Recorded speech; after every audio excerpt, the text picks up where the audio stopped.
Now let us see a few more questions, MCQ questions and answers in software engineering. The topic today is software control, the first topic.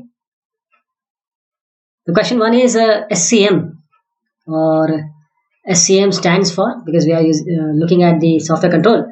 So SCM stands for software configuration management. Is it true? Let us see the answer. It is B, software configuration management. So in software engineering, SCM, or software configuration management, is the task of tracking and controlling changes in the software. So software configuration management basically deals with the changes in the software. So tracking and controlling the changes is the job of or the job which is carried out in software configuration management, and this is part of the larger cross discipline field of configuration management. Now the next question is when code is made available to others, it goes in an hard drive, access control library, servers, or access control. When the code is made available to others, it goes. Answer is B. It goes in an access control library. It goes in an access control library. Next is which of the following is not a main phase in configuration management CM process? CM planning, executing the CM process, CM audits, none of them mentioned. Can you answer this? The answer is D. These all are the main phases of configuration management. May it be configuration management planning, or executing the CM process, or CM audits. Now the next question is CM, that is configuration management we are talking about, is about managing different items in the product and changes in them. This is true or false? This is absolutely true. That is why this configuration management is all about. Next question is what allows different projects to use the same source files at the same time? Use the same source file at the same time? The answer is version control. It allows a software engineer to continue development along a branch even when a line of development is frozen. Now the next question is which of the following is not a change management process? Log the change, estimate impact on effort and schedule, review impact with stakeholders, none of the mentioned. The answer is D. All are required for change. May it be log the changes, estimate the effect on or impact on effort and schedule of the change, and review the impact of the change with the stakeholders. These all are change management process tasks. Configuration management is needed to deliver product to the client. Is it true?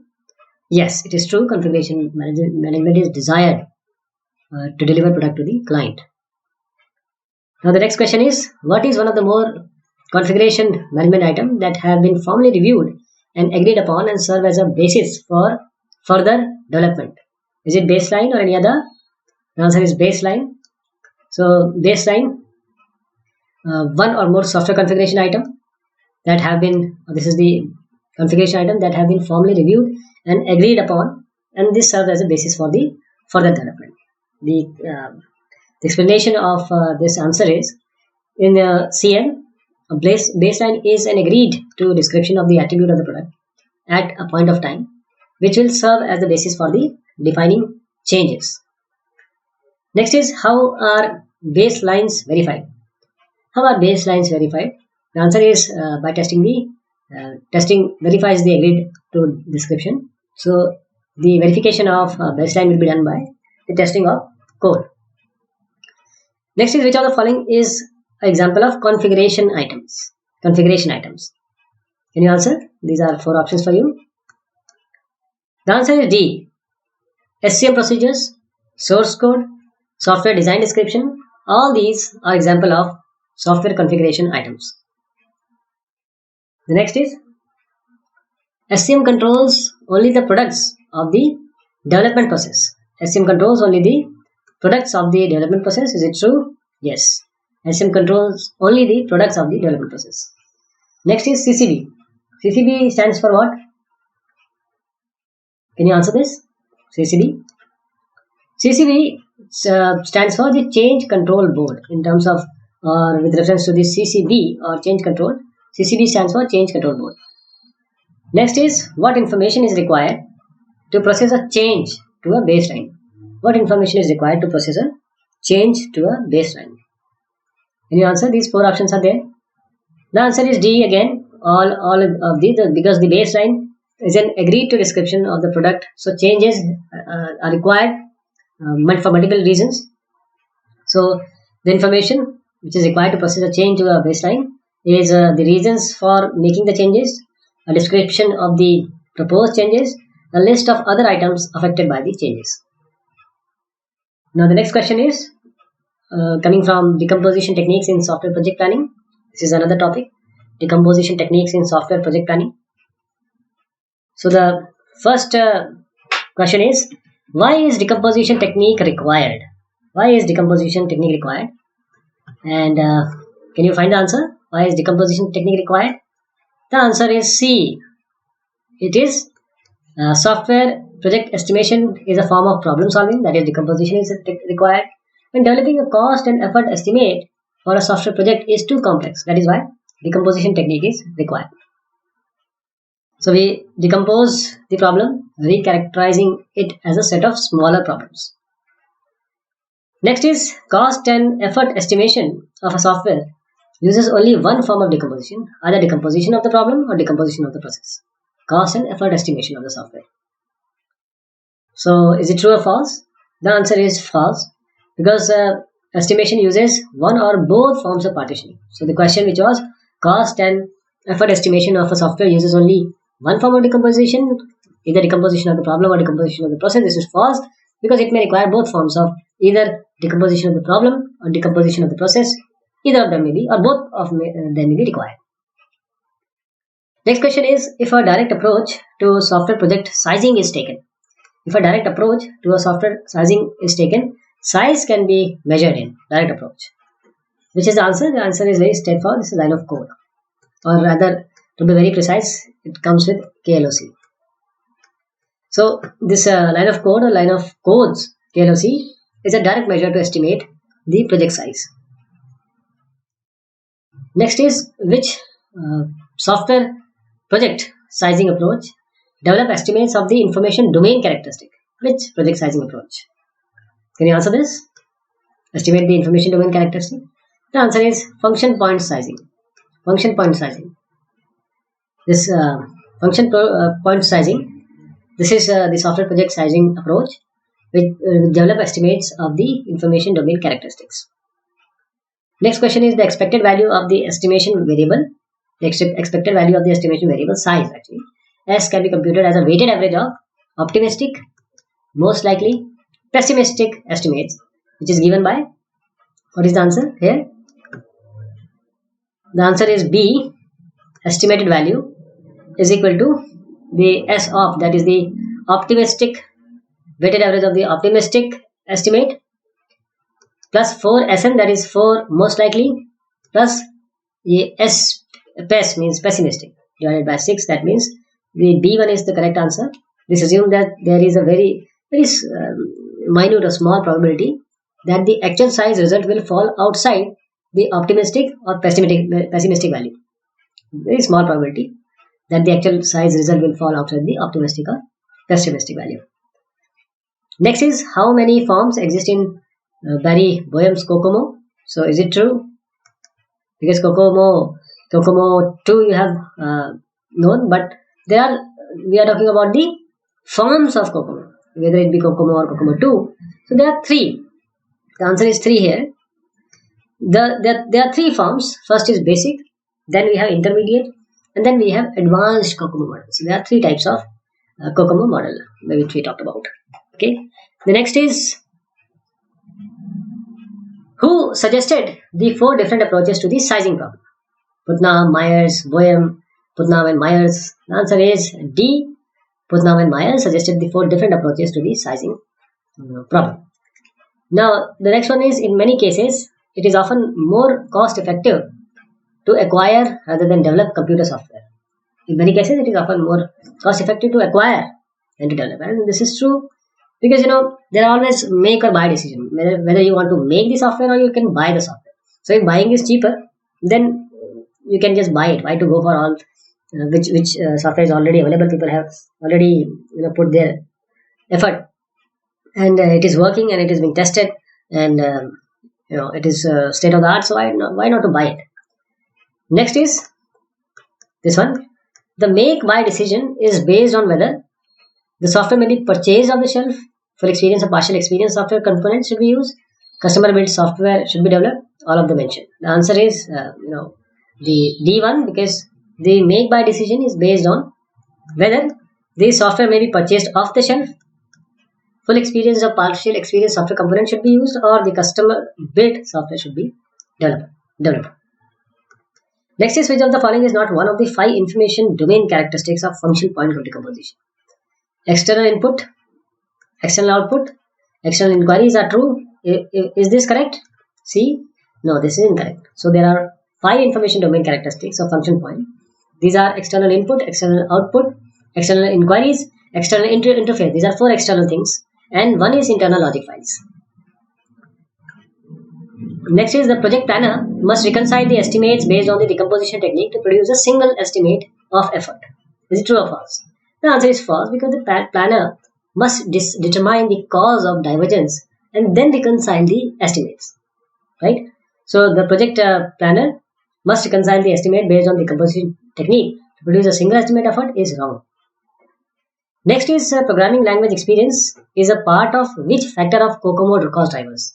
Programming language experience is a part of which factor of COCOMO cost drivers? The answer is A. It is a personnel, not personal, but it is a personnel related to the personnel factor. Next is, if an indirect approach is taken, then the sizing approach is represented by indirect approach. So what can be the answer here? The answer is B. It is function point. The direct measure is, as we have seen, it is line of code, kilo line of code. The indirect measure is function point. So a function point is a unit of measurement to express the amount of business functionality an information system provides to a user. Okay, the amount of business functionality an information system is going to provide to the user. Now the next topic is test case design. Test case design. The first question is, why do you understand, or what do you understand verification, validation, V&V in software testing? So can you answer this? What do you understand by V&V in software testing? The answer is verification, validation.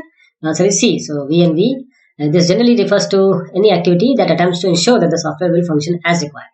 What is sought and what is being given, or what we are going to give. Second is, in static test techniques, behavioral and performance properties of the program are observed. This is true or false? This is absolutely wrong, because the static analysis technique, they are based solely on this is manual or automated examination of the project documentation of software models and code. Next is, which granularity level of testing checks the behavior of module cooperation? Which granularity level of testing checks the behavior of module cooperation, that is interfacing between the module? When we check a module, it is unit testing. Then we try to check the interfacing, so it may be integration testing, but it is integration testing. So integration testing is the phase of software testing in which individual software modules are combined and tested as a group. Next question is, which test refers to the retesting of a unit? Which test refers to the retesting of a unit, integration and system after modification in order to ascertain that the changes which you have done has not introduced new fault? So is it regression testing or any other else? The answer is regression testing. So regression test seeks to uncover new software bugs in existing functional and non-functional areas of a system after changes have been made to them. Once you make a change, then you have to make sure, or you need to make sure that whatever changes you have made, that has not created more errors. Next is, which of the following is a black box testing strategy? All statement coverage, control structure coverage, cause effect coverage, all path coverage. Okay, the answer is C. This one. All path, all statement, and control structure, these are the white box testing strategy. So cause effect graphs, this is the testing strategy of black box. Next is a set of inputs, execution preconditions, and expected outcomes is known as is it a test plan or a test case? A test suite? The answer is test case. Test case is a set of input, execution preconditions, and expected outcomes, which is known as a test case. Next question is, in which test design each input is tested at both ends of its valid range and just outside its valid range? Okay, is this boundary value testing or any other? Can you find the answer? The answer is boundary value analysis. This is a software testing technique in which tests are designed to include representatives of boundary values. So first we do the equivalence partitioning or equivalence class partitioning, in which we try to find out or make these equivalence classes, and then we choose the value which are boundary. So these are the steps. Next is a white box test scales up well at different granularity levels of testing. Is it true? This is false, because the white box test is mostly applicable at the unit and integration testing level. Unit and integration at system level, best is to test the according to the black box. So white box testing scale does not scales up well at different granularity levels of testing. Next is when does the testing process stops? Well, the best answer I see is the D. Testing never ends. But we'll see. Can you find the other option which is better than this? The answer is when the quality criteria is reached, because testing will never end. You will always try, or you can always try to make your software better, because change is the only thing which never changes, or you can say change is the constant thing. So where are you going to stop? When the quality criteria is being achieved. So as software testing is an exhaustive process, when the quality assurance is established and the product is ready to be delivered, testing is stopped. Now next is which of the following is not a part of test design document? Test design document, which of these are not the part of test design document? Can you find the answer? The answer is test log. This is not part of testing result document. Next is specifying a set of test cases or test path for each item to be tested at that level is known as specifying a set of test cases. A test path for each item to be tested at that level is known as, the answer would be either test case generation or test case design, but the answer are both. So this is test case generation and test case design. Next is acceptance and test and system test planning are a part of architectural design. Acceptance and system test planning are a part of architectural design. The answer is wrong, because they are part of requirement engineering. While this integration and unit, the first and second level, this test planning comes under the architectural design. Next is PRD. PRD stands for what? Or PRD? Can you answer this? The answer is product requirement document. Product requirement document, PRD. The product requirement document, this is a document written by a company that defines a product they are making, or the requirements for one or more features of an existing product. Next topic is software design pattern. Software design pattern. Which mechanism is applied to use a design pattern in an object-oriented system? Can you answer this? The answer is C, inheritance also and composition also. So using inheritance, an existing design pattern, it becomes a template for a new subclass. And what about composition? Composition is a concept that leads to aggregate objects. Next is design patterns does not follow the concept of software reuse. Oh, this is pretty tricky question, because design patterns, you'll are tempted to answer as true, but the design patterns does not follow the concept of software reuse, and this is false, because design patterns allow the designer to create the system architecture by integrating the reusable component. Design pattern means already those entities or patterns that have already been developed. Why are you going to reinvent the wheel? Just use them. Next is the use of design patterns for the development of object-oriented software has important implications for the use of design patterns for the development of object-oriented software has important implications for what? Can you answer this? The use of design patterns or development of object-oriented software? The answer is both of them. Component-based software engineering and reusability. So component, because this is the component is already made, you can just use it. So that is reusability. Next is which of the following is a design pattern? Behavioral, structural, abstract, factory, all of them mentioned. The answer is all of them mentioned, because behavioral design patterns can be behavioral, structural, and they can also be abstract, factory. Next is you want to minimize the development cost by reusing methods. You want to minimize the development cost by reusing method. Which design pattern would you choose? You want to minimize the development cost. So there are different patterns. Answer one of them. The answer is delegation pattern. We'll use delegation pattern. So the delegation pattern is a design pattern in object-oriented this paradigm, where an object, instead of performing one of its stated tasks, delegate that task to an associated helper object. Next is you want to avoid multiple inheritance. So which design pattern would you choose? In Java you don't have multiple inheritance because this multiple inheritance causes a lot of programming bugs. So the answer here is B, which is the player role pattern. So if you want to avoid multiple inheritance and you want some design pattern, you will choose the player role pattern. Next is the recurring aspects of designs are called design. Recurring aspects of design, these are called design patterns. So a pattern is the outline of a reusable solution to a general problem encountered in a particular context. Next is design pattern is a solution to a problem that occurs repeatedly in variety of contexts. Is it true or false? This is absolutely true. Each design pattern has a name and use of each pattern has a consequence. Again, each design pattern has a name and use of each pattern has a consequence. Next is which pattern prevents one from creating more than one instance of a variable. Is it singleton or any other? The answer is singleton only. So in a singleton means single. When it's a singleton pattern, the class itself is made responsible for keeping track of the instances. So it ensures that no more than one instance is created. Next is facade. Facade pattern promotes weak coupling between subsystem and its clients. Is it true or false? This is true because this is one of the pattern's benefit. The facade pattern shields client from subsystem classes and reduces the number of objects that clients deal with. Okay. Next is which design pattern defines one-to-many dependency among objects. Defines one-to-many dependency among objects. The answer is C. Observer pattern. Answer is C. This is the observer pattern. So observer pattern defines one-to-many dependency among objects so that when one object changes its states, all its dependents are notified. Facade pattern couples a subsystem from its clients. We have seen already here in the 10th question. The answer is false because a facade can be single entry point to each subsystem level. So it decouples the subsystem.